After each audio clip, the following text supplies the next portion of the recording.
Hello students, आज हम बात करने वाले हैं सरफेस केमिस्ट्री की। सरफेस केमिस्ट्री चैप्टर में हम उस केमिस्ट्री को डिस्कस करते हैं जो कि सरफेस पर हो रही है। ठीक है, उसका किसी भी इंटरनल या इंटरनल स्ट्रक्चर से कोई लेना देना नहीं है। ठीक है, जैसे मान लो बात करें अगर डेफिनेशन की, तो surface chemistry is that branch of chemistry which deals with the study of phenomena occurring at the surface और द इंटरफेस।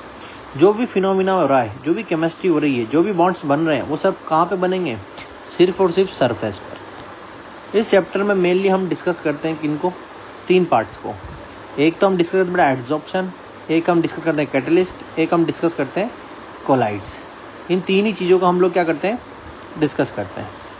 इसमें अगर अपन आगे बात करें तो सेकंड जो हम बात करने वाले हैं सबसे पहले एड्जॉर्प्शन की। एड्जॉर्प्शन क्या होता है?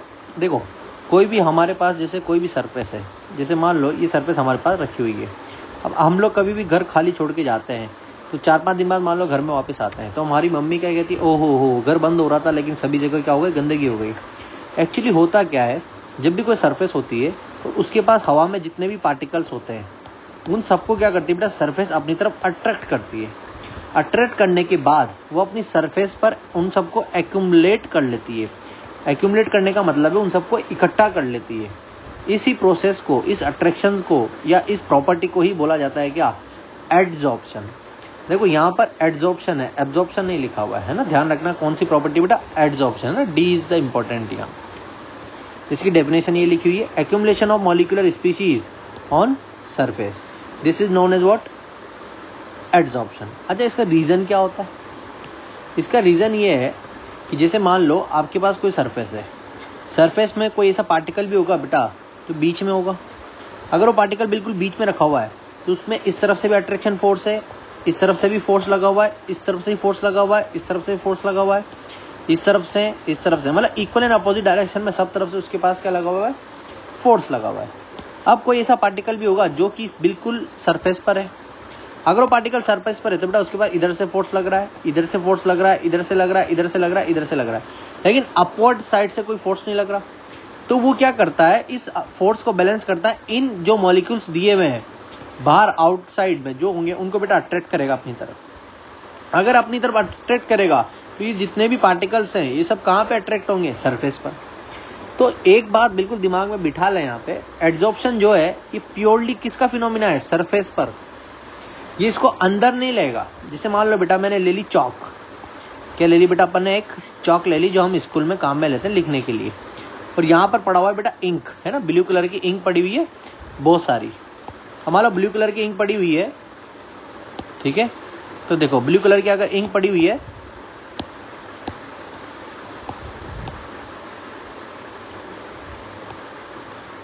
अगर मैं इस चौक को इस ब्लू कलर की इंक में डिप करूंगा तो ब्लू कलर इस चौक की सरफेस पर आ जाएगा। अगर मैं चौक को तोड़ कर देखता हूं तो चौक सिर्फ बाहर से ही ब्लू ब्लू होगी, अंदर से पूरी वाइट मिलेगी। तो ये जो प्रोसेस है सरफेस पर लेने वाला तरीका है, उसके इंक के पार्टिकल्स को उन्हें सरफेस पर एब्जॉर्ब किया है, इसे बोलते हैं बेटा एड्जॉर्प्शन। और अगर मैं यही चीज किसी स्पंज के साथ करूं तो यही चीज मैं क्या करूं बेटा? किसी स्पंज के साथ करूं तो मेरा स्पंज क्या करेगा? इस ब्लू इंक को अपने अंदर पूरा का पूरा एब्जॉर्ब कर लेगा। मैं उस स्पंज को फाड़ के देखूंगा तो वो अंदर से भी नीला मिलेगा और बाहर से भी नीला है। तो this is known as absorption. Absorption and adsorption में यही सबसे बड़ा डिफरेंस है। एब्जॉर्प्शन जो है बेटा अंदर भी होगा बाहर भी हो रहा है, और एड्जॉर्प्शन सिर्फ और सिर्फ सरफेस पर हो रहा है, उसका अंदर से कोई मतलब नहीं है। It is purely a surface phenomenon. ठीक है, नेक्स्ट अपन यहाँ पे बात करते हैं, है ना, ये रीजन समझ में आया होगा कि जो सरफेस पे पार्टिकल है वो बेटा अपवर्ड साइड से उनको अपनी तरफ अट्रैक्ट कर रहा है। सबसे ज्यादा एग्जांपल्स की अगर अपन बात करें, प्रैक्टिकल लाइफ के 3 एग्जांपल है।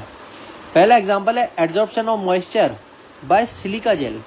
सिलिका जेल क्या होता है बेटा? एक तरह का पार्टिकल है जो हमारे लेबोरेटरी में काम में लिया जाता है, किसको? मॉइस्चर को एब्जॉर्ब कराने के लिए। सिलिका जेल अपनी सरफेस पर मॉइस्चर के जितने पार्टिकल्स हैं उनको एब्जॉर्ब करा लेता है। ठीक है, तो मॉइस्चर को रिमूव करने के लिए इंडस्ट्री में हम किसका काम में लेते हैं? सिलिका जेल का। दूसरा है decolourisation of sugar bye charcoal surface. मान लो बेटा ये आपकी चारकोल सरफेस है और आपने देखा होगा बेटा आजकल चल रहा है कि शुगर कितनी क्रिस्टल क्लियर है, उससे उसकी प्राइस डिसाइड होती है ना। प्राइस इसलिए डिसाइड होती है क्योंकि उस जितनी ज्यादा क्रिस्टल क्लियर है उतने उसके अंदर प्रोसेस हो रखे हैं। मान लो बेटा चारकोल सरफेस है, वैसे अपन लोग एनिमल चारकोल यूज करते हैं। तो शुगर सॉल्यूशन जो रो शुगर होती है बेटा, रो शुगर का जो सॉल्यूशन होता है उसमें बहुत सारी इंप्योरिटीज होती है, बहुत सारी गंदगी होती है, ठीक है, और इसका कलर बड़ा डार्क सा होता है। इसका कलर कैसा होता है? डार्क सा। इस शुगर सॉल्यूशन को इसके ऊपर से हम लोग क्या करते हैं? पास करते हैं। पास करने के बाद जो हमारी प्रोसेस्ड शुगर सॉल्यूशन आता है वो होता है बेटा एकदम व्हाइट, ठीक है, और इससे जो शुगर बनाई जाती है वो होती है हमारी शुगर एकदम साफ, है ना, क्रिस्टल क्लियर। जितनी ज्यादा बार पास करोगे उतनी ज्यादा बार इम्प्योरिटीज को, ये चारकोल जो सरफेस है, ये चारकोल सरफेस क्या करेगा? इम्प्योरिटीज को एब्जॉर्ब कर लेगा, अपने अंदर एब्जॉर्ब करेगा, अपनी सरफेस पर उसको ले लेगा, ठीक है, और जितनी ज्यादा बार पास करेंगे उतनी ज्यादा इम्प्योरिटीज को रिमूव कर देगा। तो हमारी जो प्रोसेस शुगर है वो कैसी हो जाएगी? क्रिस्टल क्लियर, है ना। आपने एक एग्जांपल पढ़ा होगा बेटा, halogenation of hydration of alkene का। हाइड्रेशन ऑफ एल्कीन में यही होता है, H2 को या निकल पैलेडियम प्लेटिनम की सरफेस पर एड्सॉर्ब करवा दिया जाता है। एड्सॉर्ब करवाने के बाद एल्कीन को उसके ऊपर से इसी तरह पास किया जाता है जैसे अपन रो शुगर को कर रहे हैं, और हाइड्रोजन उसके ऊपर चिपक जाते हैं। वो प्रोसेस है, वो भी क्या है? एड्सॉर्प्शन है। थर्ड हमारे पास एग्जांपल है बेटा, adsorption of dangerous gases by gas mask. अब गैस मास्क क्या होता है? ये इंडस्ट्री में काम में लिया जाता है, माइंस वगैरह में। गैस मास्क में एक सरफेस होती है, जैसे मान लो ये आपका मास्क हो गया, है ना, आजकल जैसे मास्क बड़ा पॉपुलर चल रहा है। इसमें एक्टिवेटेड चारकोल की एक सरफेस होती है, ठीक है। एक्टिवेटेड चारकोल क्या करता है? जितनी भी सफोकेटिंग गैसेज हैं या हार्मफुल गैसेज है, कार्बन मोनोऑक्साइड है ना, माइंस में जो निकलती है, उनको अपनी सरफेस पर एब्जॉर्ब करवा लेता है और ऑक्सीजन गैस को पास होने देता है। तो जैसे ही माइंस में काम करने वाले जो लेबर हैं वो अंदर इनहेल करते हैं, तो जितनी भी हार्मफुल गैसेज हैं वो तो उसकी मास्क में रह जाती है और ऑक्सीजन गैस उसके अंदर आ जाती है ना, ताकि उसकी जान बची रहती है। इस ये प्रोसेस है बेटा क्या? एड्सॉर्प्शन। मतलब एड्सॉर्प्शन में कहां पर पार्टिकल्स आएंगे? सिर्फ और सिर्फ सरफेस पर। नेक्स्ट अपन इसमें बात करते हैं डिसॉर्प्शन। डिसॉर्प्शन जो है एड्सॉर्प्शन का रिवर्स प्रोसेस है। एड्सॉर्प्शन में क्या हो रहा है? सरफेस पर पार्टिकल्स आके एक्यूमुलेट हो रहे हैं।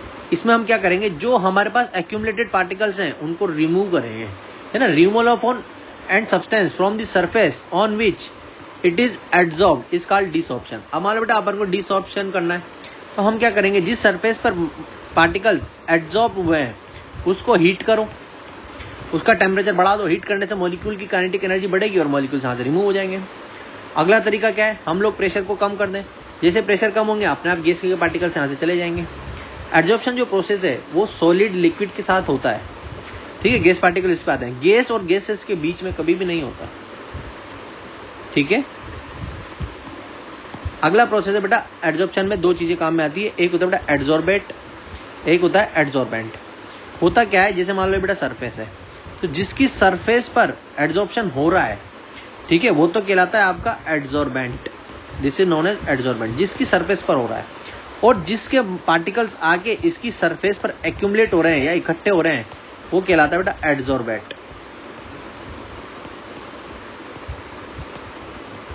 जो एड्सॉर्प्शन के लिए आ रहा है वो तो एड्सॉर्बेट, और जिसकी सरफेस पर हो रहा है वो कहलाता है बेटा एड्सॉर्बेंट। के बात क्लियर है? लास्ट अपन बात करते हैं difference between adsorption and absorption. Adsorption क्या होता है? जो हमारा एड्सॉर्प्शन है वो प्योरली सरफेस फिनोमिना है। एब्सॉर्प्शन बल्क फिनोमिना है ना, वो अंदर भी चला जाएगा। जैसे मान लो बेटा स्पंज को पानी में डाल दिया तो पानी को पूरी तरह सोख लेगा अपने अंदर, सरफेस पर भी पानी दिखेगा और उसके अंदर भी दिखेगा, तो ये it is the bulk phenomena, ठीक है। और जो एड्सॉर्प्शन है वो सिर्फ और सिर्फ कहां पे होगा? सरफेस पर होगा। जिससे वो चौक वाला एग्जांपल दिया था, चौक में इंक कहां पे नजर आएगी? सिर्फ सरफेस पे। चौक तोड़ेंगे तो व्हाइट नजर आएगी। अच्छा, एड्सॉर्प्शन की जो रेट होती है वो टाइम के साथ बेटा डिक्रीज होती है। अच्छा, डिक्रीज क्यों होती है? जैसे मान लो बेटा पार्टिकल्स हैं सरफेस पे आके इकट्ठे हो गए, क्या दूसरे नए पार्टिकल्स यहाँ पे आ पाएंगे क्या? उनके लिए अवेलेबल सरफेस तो कम हो गई तो बेटा इसकी रेट टाइम के साथ क्या होती है? डिक्रीज हो रही है। और जो एब्सॉर्प्शन की रेट होती है बेटा टाइम के साथ कांस्टेंट होती है, ठीक है, वो हमेशा चलती रहेगी। उसमें कोई ऐसी सरफेस ब्लॉक ही नहीं हो रही, वो तो अपने अंदर एब्सॉर्ब कर रहा है। इसका सबसे अच्छा एग्जांपल है बेटा water plus silica gel. Silica jail को काम में लिया जाता है मॉइस्चर को रिमूव करने के लिए, और अगर इसकी जगह मैंने CaCl2 काम में ले ला, CaCl2 मेरा डिहाइड्रेटिंग एजेंट है। डिहाइड्रेटिंग एजेंट है तो यह क्या करेगा? जो अपना वाटर है या मॉइस्चर है उसको अपने अंदर सोख लेगा और बनाएगा CaCl2.6H2O। ये तो पूरा अपने अंदर एब्जॉर्ब कर रहा है, that's why it is known as absorption, और ये हमारा एड्सॉर्प्शन।